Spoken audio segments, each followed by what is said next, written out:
नमस्कार. शेतरस्ता हा विषय कितीतरी जणांसाठी खूप महत्वाचा असतो, नाही का?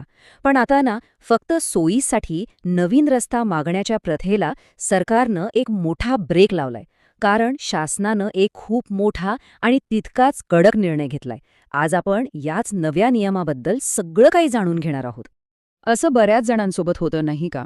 म्हणजे शेतापर्यंत जायला एक रस्ता तर आहे, पण तो जरा लांबचा किंवा गैरसोयीचा वाटतो. मग मनात विचार येतो की अरे, दुसरा जवळचा रस्ता मिळाला तर किती बरं होईल. पण थांबा, आता असा विचार करण्यापूर्वी या नव्या नियमाबद्दल जाणून घ्यावंच लागेल. कारण शासनाचा नवीन नियम नेमका याच गोष्टीशी संबंधित आहे. बरं, सगळ्यात आधी हे समजून घेऊ की सरकारला हा निर्णय घ्यावा का लागला. तर प्रॉब्लेम असा होता की अनेक जण फक्त स्वतःच्या सोयीचा विचार करून नवीन रस्त्याची मागणी करत होते. आता याचा परिणाम काय? तर ज्यांच्या शेतातून हा नवीन रस्ता जाणार त्यांचं तर विनाकारण नुकसान व्हायचं आणि मग गावात सुरू व्हायचे वाद, भांडणं. याच समस्येवर तोडगा काढण्यासाठी सरकारला यात हस्तक्षेप करावा लागला. आणि मग ह्याच सगळ्या समस्येवर उपाय म्हणून सरकारनं एक एकदम कडक पाऊल उचललं. सोयीच्या रस्त्यांच्या या मागण्यांना आळा घालण्यासाठी एक नवीन आणि खूपच कडक नियम आणलाय. चला बघूया काय आहे हा नियम. ही तारीख लक्षात ठेवा, 20 एप्रिल 2026. याच दिवशी राज्य सरकारने एक महत्वाचं परिपत्रक जारी केलं आणि याच एका GR मुळे शेतरस्त्यांचे जे काही नियम होते त्यात एक खूप मोठा आणि दूरगामी परिणाम करणारा बदल झालेला आहे.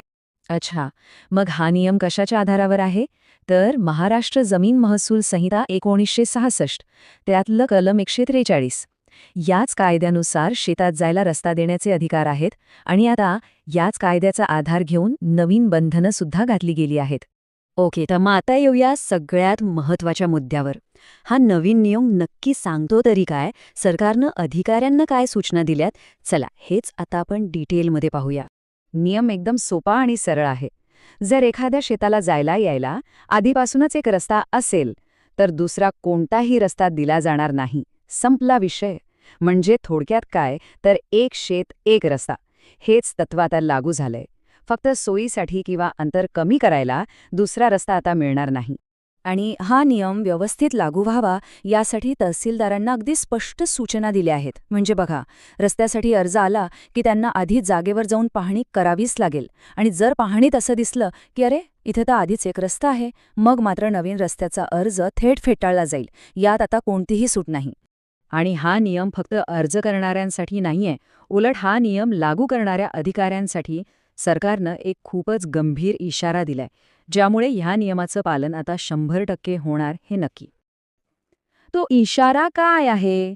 तर सरळ सरळ सांगितलंय की जर कोणत्या अधिकाऱ्याने या नियमाकडे कानाडोळा केला आणि दुसरा रस्ता मंजूर केला तर त्याच्यावर थेट शिस्तभंगाची कारवाई होणार.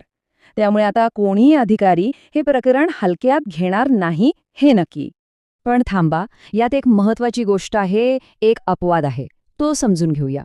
मामलेदार न्यायालय अधिनियम 1906च्या कलम 5 नुसार जी प्रकरणं आधीपासूनच कोर्टात सुरू आहेत त्यांना हा नवीन नियम लागू होणार नाही. पण इथून पुढे जे काही नवीन अर्ज येतील त्या सगळ्यांसाठी मात्र हा नवा नियम 100% बंधनकारक असणार आहे. बरं, मग ह्या सगळ्या बदलाचा फायदा तरी काय? का आहे हा नियम इतका महत्वाचा? ह्या निर्णयामुळे आपल्या शेतकरी बांधवांवर नेमका काय चांगला परिणाम होईल ते बघूया. ह्या निर्णयाचा सगळ्यात मोठा फायदा हा आहे की उगाचच स्वतःच्या सोयीसाठी दुसऱ्याच्या शेताचं नुकसान करून रस्ता मागण्याचे प्रकार आता बंद होतील. यामुळे होतं काय, तर गावागावातले रस्त्यांवरचे वाद कमी होतील, कायद्याचा गैरवापर थांबेल आणि सगळ्यात महत्त्वाचं म्हणजे ज्यांना खरंच रस्त्याची गरज आहे ना, त्यांना न्याय मिळेल. आणि ही सगळी माहिती पूर्णपणे अधिकृत आहे. हा जो शासन निर्णय आहे म्हणजे GR, तो तुम्हाला सरकारच्या महाराष्ट्र.gov.in या वेबसाईटवर सहज मिळेल. कोणीही तिथे जाऊन तो वाचू शकतं आणि खात्री करून घेऊ शकतं. तर सरकारनं आपला इरादा स्पष्ट केलाय आणि नियमही एकदम कडक बनवलाय. पण आता खरा प्रश्न हा उरतो की या नवीन नियमांमुळे शेतकऱ्यांमध्ये एकोपा वाढेल की मग यातूनही काहीतरी नवीन पळवाटा शोधल्या जातील. यावर विचार करायला नक्कीच हरकत नाही.